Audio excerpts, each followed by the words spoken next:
Assalamualaikum warahmatullahi wabarakatuh. Saya Mahmud Juliaman, guru SMK Dua Bangsa Palembang Ratu. Hari ini saya akan membahas tentang Aksio Kelas Program, mata pelajaran khusus yang ada di SMK Dua Bangsa Palembang Ratu untuk siswa dan siswi binaan Aksio Kelas Program, yaitu tentang software dan hardware fundamental. Mari kita simak video lebih lanjutnya lagi. Hari ini kita akan membahas tentang materi ACP 1A ya, khusus untuk kelas 10 Aksio Kelas Program. Judulnya Hardware dan Software Fundamental. Di dalam materi ini terdapat beberapa penjelasan tentang mengenal komponen komputer. Ada PC komponen, ada notebook komponen, dan smartphone atau tablet komponen. Yuk kita lihat apa saja penjelasannya. Pembahasan pertama adalah visi komponen. Bisa kita lihat di gambar itu terdapat beberapa komponen di dalam CPU. Sama seperti CPU yang lainnya. Yang pertama, ukuran relatif besar. Kemudian komponen-komponen terpisah. Serta kekurangan PC ini adalah harus membutuhkan ruangan atau space yang lebih lega lagi. Setelah membahas PC komponen, tentu kita beralih ke notebook komponen. Pertama, ukuran tidak terlalu besar. Kemudian komponen-komponen ada yang menyatu. Yuk kita lihat beberapa penjelasan-penjelasan tentang penempatan serta penamaan dari netbook komponen. Di sebelah kiri saya, ini adalah penempatan-penempatan yang sudah nampak tersusun rapi. Ada monitor, kemudian ada hard disk, ada RAM, kemudian komponen-komponen yang lainnya ya. Sedangkan di sebelah kanan, ini belum terpasang rapi, masih terpisah ya. Yang pertama ada display screen, ada center control cover, keyboard, top cover, motherboard, dan yang lainnya.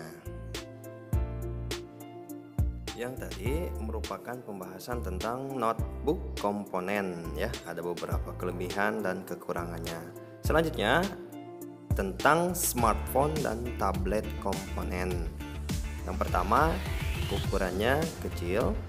Yang kedua, komponen-komponen banyak yang menyatu. Dan berikut merupakan contoh smartphone yang sudah jadi ya, bisa lihat di gambar tersebut. Selanjutnya tentang istilah-istilah komputer. Yang pertama ada notebook, layar minimalnya 14 in. Kemudian ada netbook, layar maksimalnya 10 inch dan tidak ada DVD-ROM. Yang terakhir, all-in-one PC. Pada all-in-one PC CPU ini sudah tertanam langsung dalam layar monitor. Selanjutnya kita membahas screen. Apa itu screen? Kita lihat pengertiannya ya. Screen adalah pola yang tersedia di software yang digunakan sebagai latar belakang atau diletakkan di atas huruf atau elemen halaman lainnya.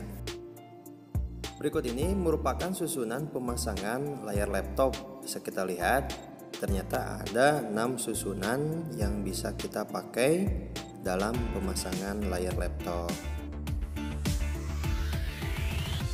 Selanjutnya, perbedaan LCD versus LED. Bisa kita lihat di dalam tabel atau gambar tersebut ada perbedaan pemakaian listrik. Tentunya LCD lebih boros daripada LED. Berikut pemasangan atau tempat kita menyatukan atau menyambungkan dari LCD konektor ke LCD layarnya ya. Selanjutnya pemasangan jenis LED.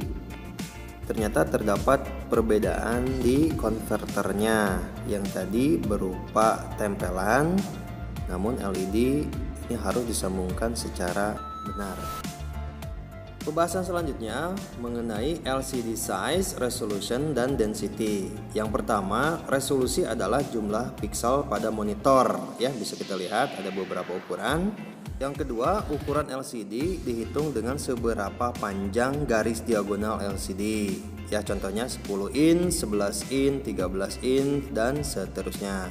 Kesimpulannya, semakin tinggi PPI, tapi apabila di atas 350, maka perbedaannya tidak begitu terlihat. Selanjutnya, kita membahas istilah resolusi. Ada 4 istilah dalam resolusi. Yang pertama, ada SD atau Standard Definition. Yang kedua, HD, High Definition.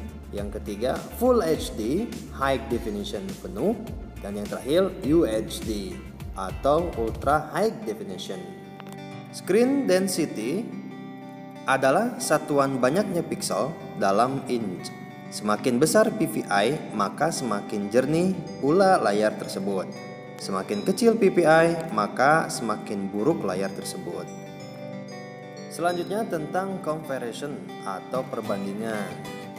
Gambar di kiri memiliki resolusi dan PPI yang lebih besar dibanding yang kanan. Kemudian terlihat gambar di kanan seperti pecah. Gambar di kiri memiliki PPI yang lebih besar dibanding yang kanan, namun tidak begitu terlihat karena ukuran layarnya kecil. PPI akan semakin besar bila resolusi bertambah dan atau ukuran mengecil. Ya, bisa kita lihat kalau dikecilkan itu tidak akan terlalu terlihat. Selanjutnya kita membahas produk Axiofence 10. Layar 2,5D pada dasarnya adalah layar 2D dengan sisi yang dibuat membulat sehingga tidak ada sisi tajamnya. Sudut antara layar bagian atas dan samping seharusnya adalah aksis 90 derajat, namun dibuat membulat atau menjadi gambar tengah. Selanjutnya kelebihannya adalah multi-touch, layar yang dapat disentuh lebih dari satu sentuhan, ya, seperti yang ada di gadget sekarang-sekarang ini. Kelebihan selanjutnya dari Axiofence 10 yaitu sudah memakai Gorilla Glass 4. Gorilla Glass adalah layar kuat dan tahan banting, serta sudah memakai IPS screen. Dengan layar IPS in plane switching, layar dapat dilihat dari segala sisi tanpa merubah warnanya.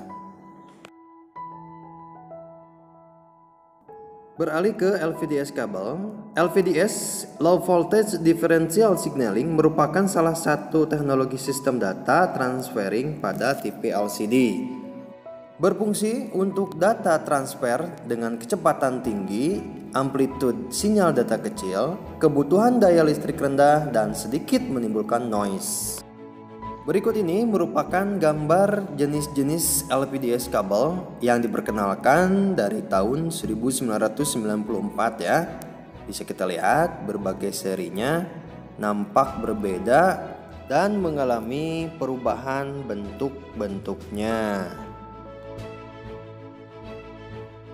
Selanjutnya, tipe dari beberapa LVDS. Bisa kita lihat ya, ada twister, kemudian ada Toshiba juga, ada Toshiba inverter, kemudian beberapa LVDS converter yang lainnya. Pembahasan selanjutnya yaitu tentang motherboard. Ini salah satu hardware yang wajib harus ada, baik di laptop maupun di netbook dan smartphone. Yuk kita lihat pembahasannya seperti apa saja. Ini merupakan susunan dari notebook motherboard. Bisa kita lihat ya, ada tempat prosesor, kemudian North Bridge, LVDS socket, touchpad socket, dan keyboard socket.